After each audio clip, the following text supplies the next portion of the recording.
Hello everyone, I'm Conquering History Games and welcome to a very exciting day on the channel. So there's a lot of stuff I want to go over here at the start. First off, at the same time that this video has gone up, you should also be seeing episode 1 of a Medieval 2 Total War campaign where I am also playing as the Byzantine Empire. By the way, I'm playing as the Byzantines today if the thumbnail and the name did not let you know. So this was something that some of you may remember I discussed in my in my community tab, where I had this idea of doing a parallel campaign. So what I'm doing in both of them is I'm basically starting in the same year, playing as Emperor Alexios of the Eastern Roman Empire, and we're just gonna see how the games evolve in different ways.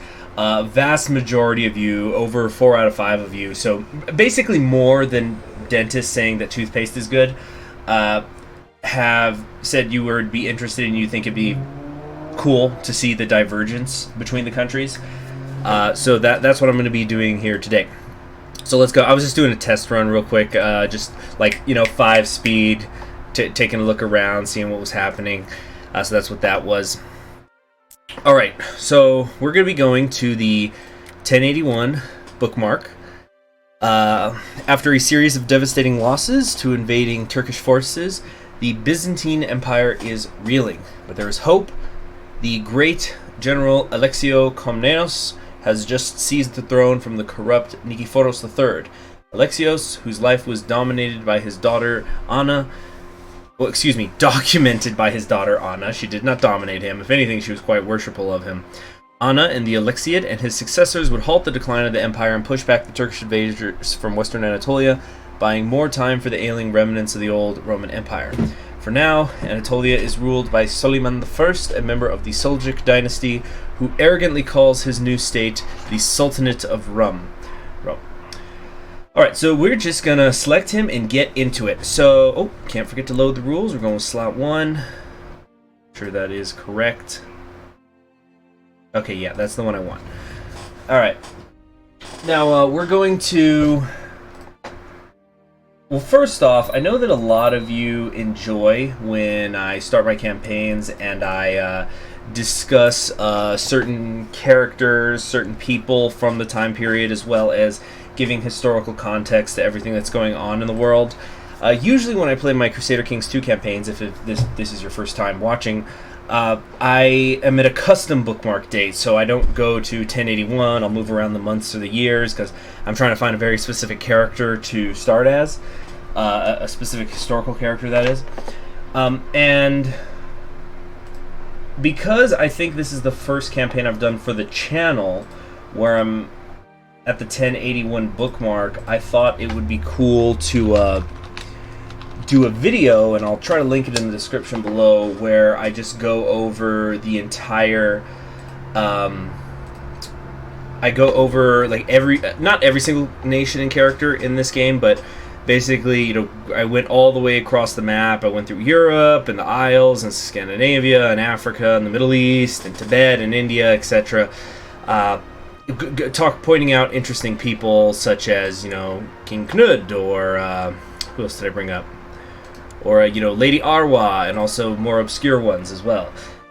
So if you're interested in seeing that, go check that out. I am going to talk about certain historical figures and things in this video. But I just wanted to just cover all my bases for the 1081 start, because I'm sure that I'll play in this bookmark again in the future. So go see that, and also give me some constructive criticism about things you think I could have done better. Now, let us invoke the Alexiad itself as we start this campaign. Time in its irresistible and ceaseless flow carries along on its flood all created things, and drowns them in the depths of obscurity, no matter if they be quite unworthy of mention or most noteworthy and important. And thus, as the tragedian says, he brings from the darkness all things to the birth, and all things born envelops in the night. But the tale of history forms a very strong bulwark against the stream of time, and to some extent checks its irresistible flow. And of all things done in it, as many as history has taken over, it secures and binds together, and does not allow them to slip away into the abyss of oblivion. Let's get started. Now, we are playing as Basilius Alexos of the Byzantine Empire, not the founder of the Komnenos dynasty. If we look at the history of the Byzantine Empire, you will see here Isakios Komnenos, who was our uncle, who previously had briefly held the emperor. He was emperor of the empire for a little bit as a rebel. He did seize the throne and hold it for a while until he eventually just abdicated to another emperor. But my own mother, the Empress Dowager at the moment, Anna of the Byzantine Empire, basically raised me and all my brothers with the intent that you guys will be emperor one day. And actually, in one of many interesting family dynamics that's going on here, my older brother, Isakios, even though he's almost 10 years older than me, is not emperor right now. He is actually got no holdings. It was decided that I was the better choice. That was just a very tiny shield there. Anyway, so we begin here not on January 1st, but on April 1st, not because it is St. Tudwig's Day. Sorry, Welsh people. No, this is because this was the date that we have just... It's the first official day of the reign. Alexios had allied with certain prominent families and managed to take Constantinople, defeating, as it mentioned in the history earlier, Nikephoros III, this very old man with a very young wife who probably also conspired against him.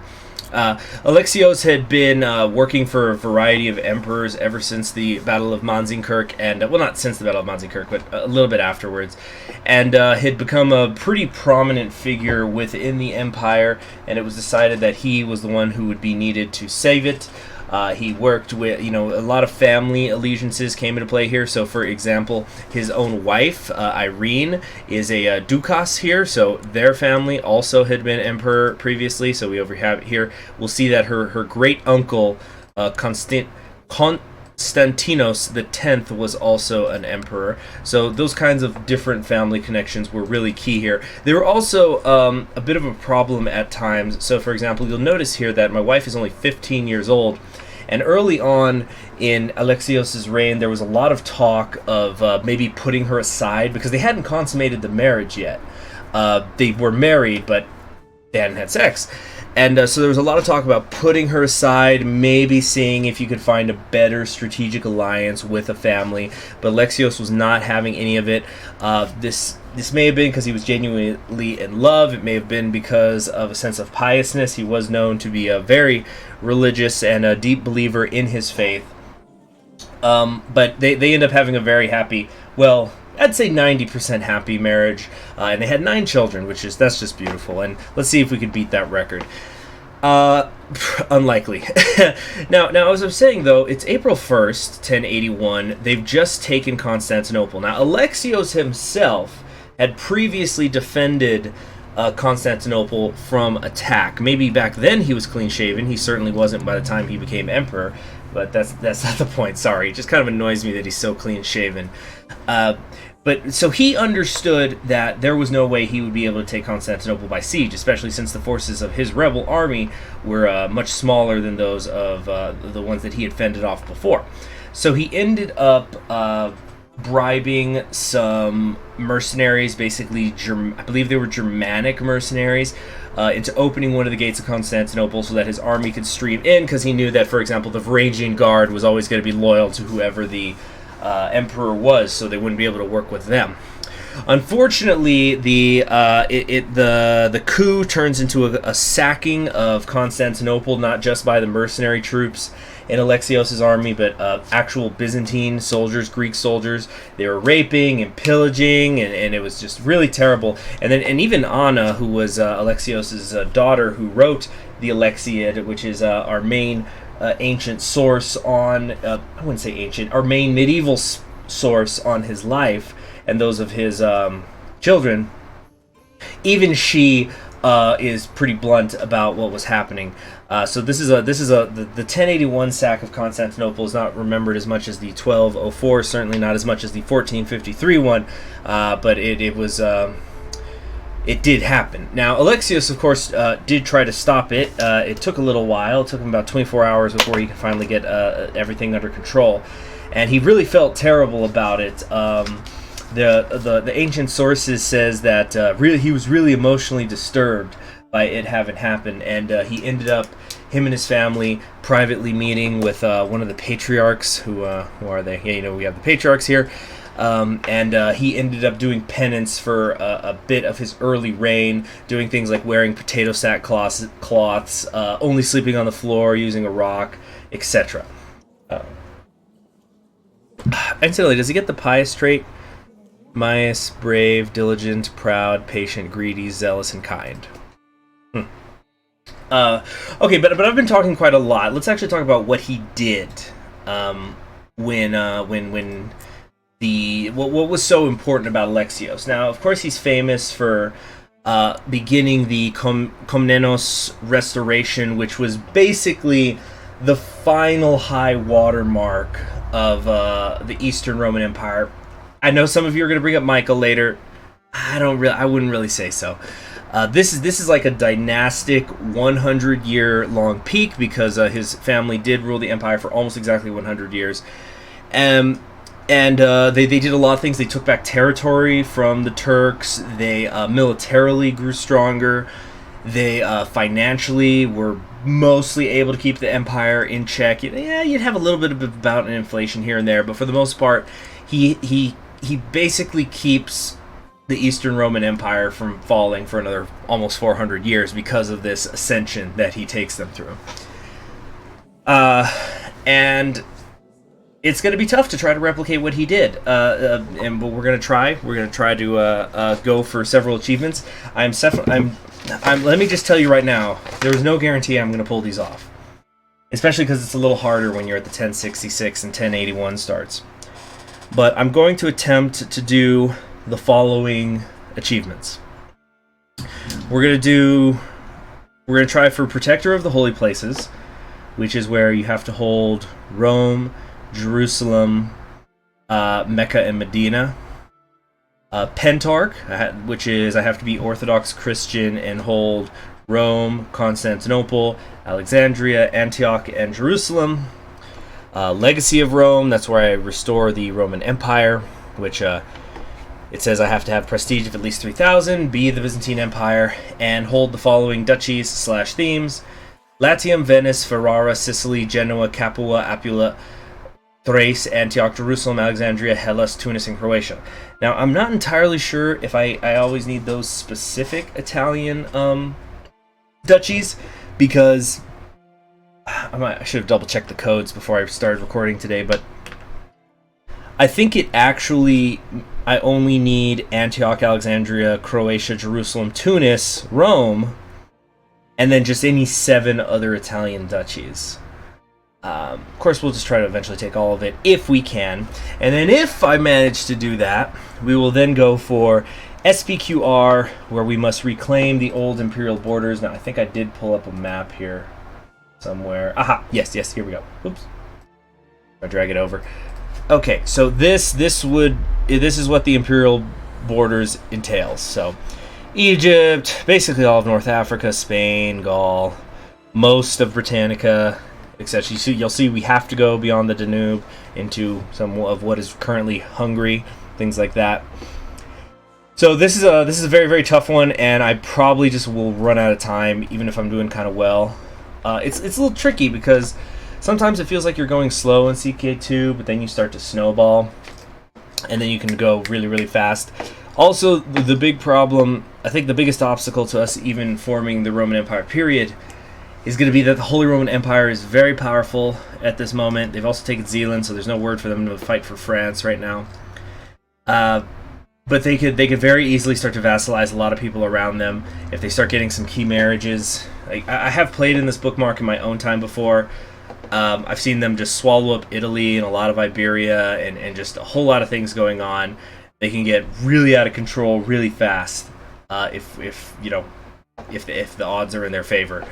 So that'll probably be our biggest long-term obstacle. But first, and I swear I'm going to unpause this episode, I promise, we have to deal with rum. We also have a lot of minor Orthodox countries around here. I'm actually not too concerned about that at the moment.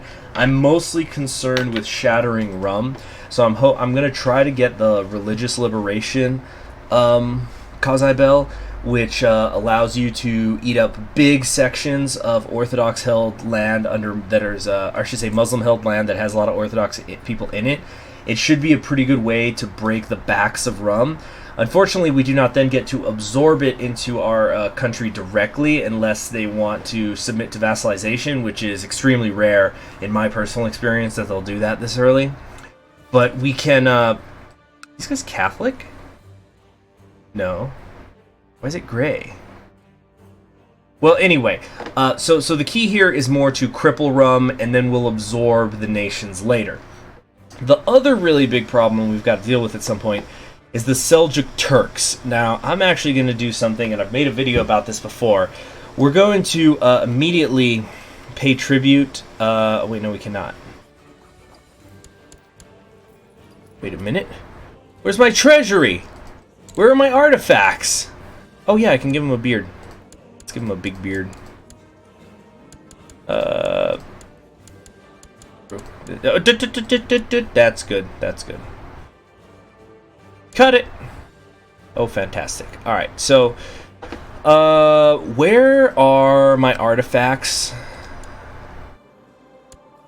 I should have the Crown of Thorns, and yet I do not. Hold on a second. No. Here's Nikiforos, by the way. This is the previous one. They didn't kill him. Wait a minute. No. He has the Imperial diadem. Is this new? Did they update this? He has the previous, another one who's not dead, the previous, one of the previous declared emperors of the Byzantine Emperor currently has the diadem and the nail of the true cross. This guy over here also declared himself once, Duke Varam. He just declared his independence, taking advantage of the chaos that's going on following the Battle of Manzikirk and the death of the Emperor Romanus.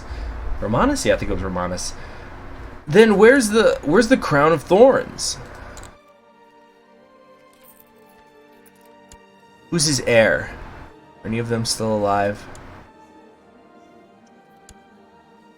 What the hell is happening here? Despot Michael. No, that's the one who just... So... Constantos. Andronicus. Constantos. Michael. So Michael's got the nail of the two cross. Where is the Crown of Thorns? I'm sorry, I'm just baffled right now. The Crown of Thorns is actually a key part of my strategy. Arm of a Saint. No. They must have patched this, or like... The Crown of Thorns isn't gone. Did it get lost in the sack? Is that what they're trying to say? And there's no way to search it in the ledger that I know of. Okay, I'm sorry, I'm getting distracted. Wow, that really sucks, though. I was counting on that Crown of Thorns to get a ton of grace from China, so that if I got attacked by the Seljuks, I could have China do a great invasion and destroy them. Well, hopefully destroy them, because the Seljuks, I've actually seen it sometimes, the Seljuks will fend off the Chinese. Okay. Now, let's get to work here. I've got the blood of Alexios. I'm a founder.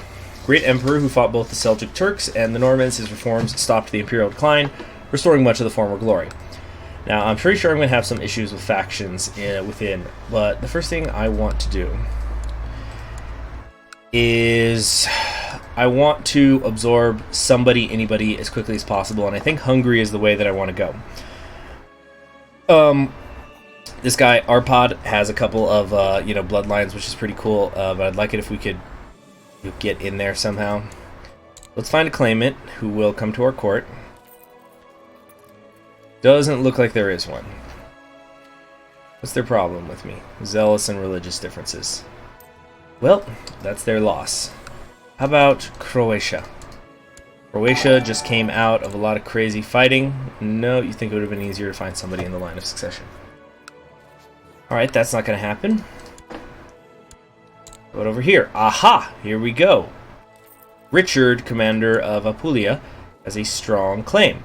This could be a really good way to quickly grab southern Italy, also stopping the Holy Roman Empire or the papacy from taking it. Let's go with somebody who is actually kind of cool. We should have a sister we can marry them to. Gluttonous, brave, honest, and a tough soldier. Yeah, sure, we'll invite him into the court. And start unpausing. Oh, actually a couple more things. Okay, we want ambition. I want to have a daughter first, so she can write my history later. We're also going to do a... We're going to do a family focus first. Let's crank out a few kids. Set crown focus in Constantinople. Now, if we were starting earlier, I would probably try to take Rome very quickly so I could establish it as a capital, but if we attack them, essentially every Catholic in the world is going to dogpile us, and the Holy Roman Empire is there, and so unless he gets excommunicated, it's not going to look good. We are going to try to take Venice very quickly, though. Just, you know, nip that problem in the bud. Oh, we can claim Georgia right now. We're going to wait on that, though. Can we actually find another claimant? Okay, it's fine. We have one already. Want to recruit a court physician, of course. We have a lot of de jure claims, as you can see. Those are not going anywhere, so we're not going to worry about those. The kingdoms we'll make when we've got some extra money. No intention of doing it right now. Can I just offer vassalization here? Nope, foreign culture and things like that. Okay, that's fine. We're just not going to get free ones. Alright, let's unpause, start keeping an eye quickly on factions. I have no doubt that they are going to form around... No, lowering crown authority. Okay, did not see that coming. That reminds me. Let's get some feudal taxation going on. But I think we're going to see some factions form around princes of the old regimes. Yep, Prince Andronikos of the Byzantine Empire. Okay, what is your problem? Elector Child's Head, ambitious. Okay, so he's ambitious. He's basically never going to like me. You have a German mystic. He's Norse and Germanic. No, that learning is way too low. That's not going to cut it. Okay, so we have Richard here in our house. First off, we're going to demand your religious conversion. Any day now. Thank you. Alright, so it's already May. Time's gonna sometimes fly in this particular campaign. We're gonna marry him matrilineally to my sister, which is gonna hurt her prestige a little bit. Let's also give him a landed title somewhere. Sicilia. Yes. Congratulations. So now we you know we'll eventually have this pass into our family. We're gonna take the fight to Robert. Now Alexios did harbor ambitions of taking southern Italy, and some scholars have criticized him for, maybe criticize is too harsh a word, but they have brought up that he was not able to take it. God, I forgot how many siblings Robert had and how they all died. So no wonder he was so close with his brother, the one left. But anyway, he had it was kind of a pipe dream, and he never really made a serious attempt at it, even though he did fight some of the Normans. And you know, it was rough. He had the Turks on his right, the Normans on his left, the frickin' Croatians were supporting the Normans, things like that. Very, very difficult time. But let's try to take... We're going to claim this.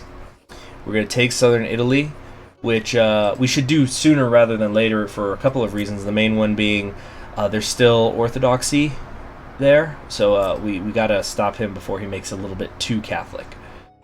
Now we have a decent amount of money. We're going to raise our vassals, and we're gonna hire the Varangian Guard as well as the Scolai Platinae. How are we doing in terms of monthly balance? Still pretty good. So I want to grab. No, I can't get the Cataphract retinue. It's too expensive. But we will get a couple of the. We'll get some skirmish ones at least. All right. Start assembling our forces over here. ASAP. You're not going anywhere. I just don't like to mess with the boats. Okay. So we're gonna try to take southern Italy pretty quick. Oh, we can righteously imprison someone. If we fail, he might declare war on us. Strategos Nikiforos. Is he part of any of the factions against me? No. Then why do we want to do this? He's fabricating a claim on a different county. Count Richard. Oh, on the one who I just... That's fine. Just please end the plot, I guess. He won't do it. Whatever.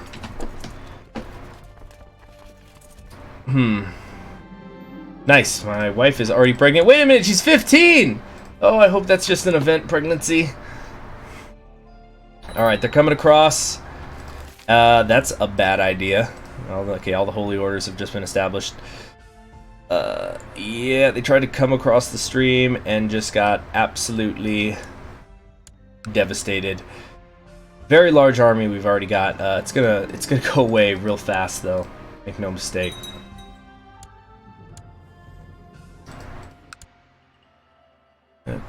Okay, come on. I think we can just go for it now already.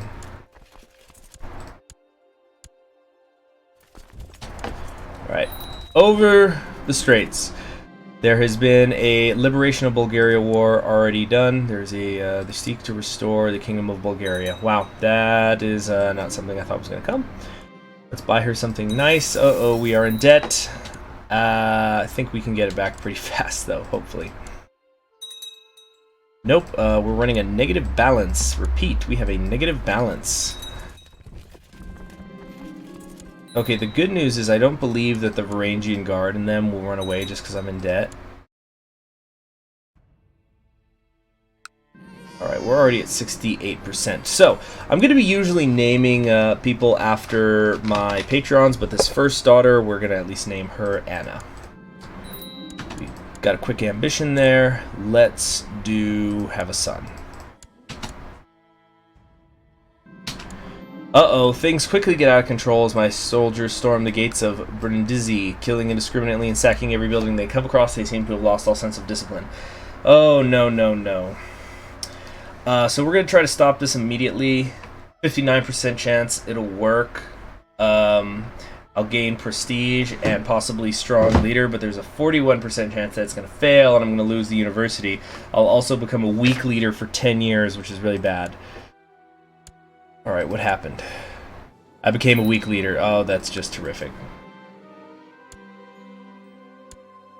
Just freaking fantastic. Now, the good news is we're already at 82%.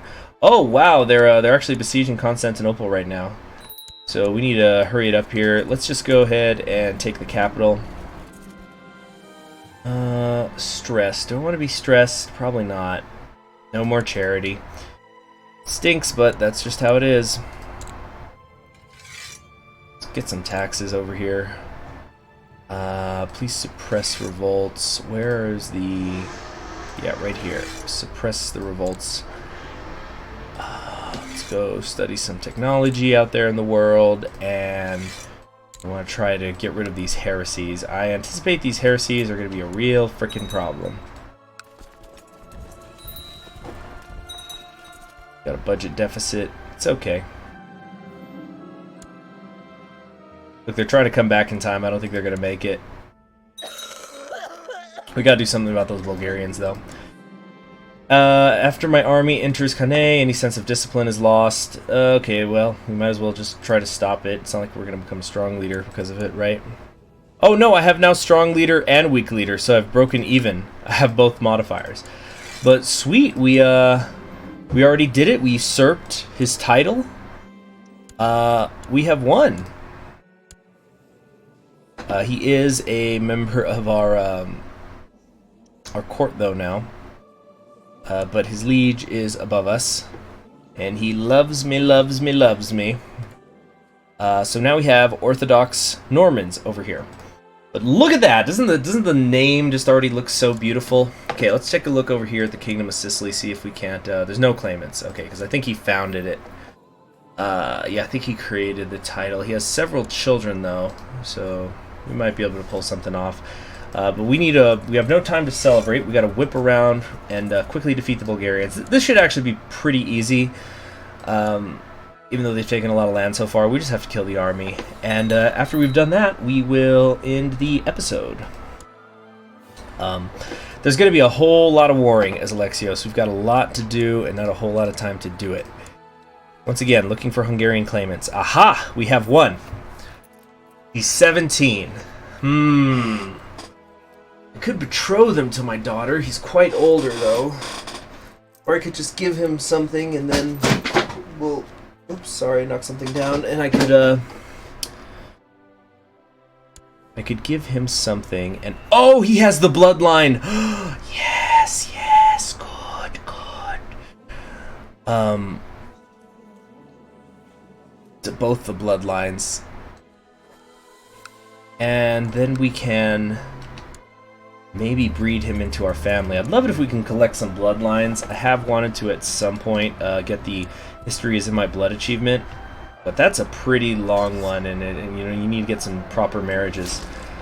Okay, what's going on here? I could have sworn I heard the enemy commander Borel barking orders, but as I search the plains, he's nowhere to be found. A fellow soldier finally informs me he has been spotted cowering in the far back behind a rock, and most disgracefully behind his troops. I think I could defeat him. I'm a little bit better. We're gonna try to duel him. My opponent seemed to be getting tired, his moves becoming slower. Strengthened by the cheers of the crowd, I sink my axe into his chest. The man groans, and it takes a while before my own heart stops pounding. Then he is still. I'm sorry it had to end this way. So that's great. We're going to get prestige, more monthly prestige, and my duel and battle experience goes up by 4. Very nice. And that's it. Yeah, that was actually pretty easy. Okay, we had a real good start there. Very happy with it. Yeah, factions are not very strong. I was expecting more, and I was expecting them to be stronger. Because there's actually 2 families still running around that had of claimant. There's Diogenes here. So you'll see Romanos. Whoops. Romanos. Let's see. Oh, because it's just Prince Leon here. He's still young. So I guess because he's still a child, that's why nothing's really happening. But this family is much bigger, even though my wife is where is she? She's over here. She's the great uncle of Constantos. Maybe that's why. I really was expecting more revolts. In any case, in the next episode, I'm probably going to take the fight to Rum. I'm not sure how yet. Or I might try to get Hungary, but we've got to expand rapidly. I got to get a bigger tax base. I got to get more vassals. Of course, I can't go to war for a little while because I'm going to have to get my money back. In fact, let's just go ahead and expand those. But we need to start, making money once more. I'll figure something out, and we're gonna go after Rum, and I don't know what I'm going to do about the Crown of Thorns. I guess I'm just screwed. Anyway, I'm Conquering History Games, and I will see you next time. Please be sure to subscribe if you have not already, and click the bell so you're always notified whenever a new episode goes up on the channel. You all have yourselves a wonderful day. Goodbye.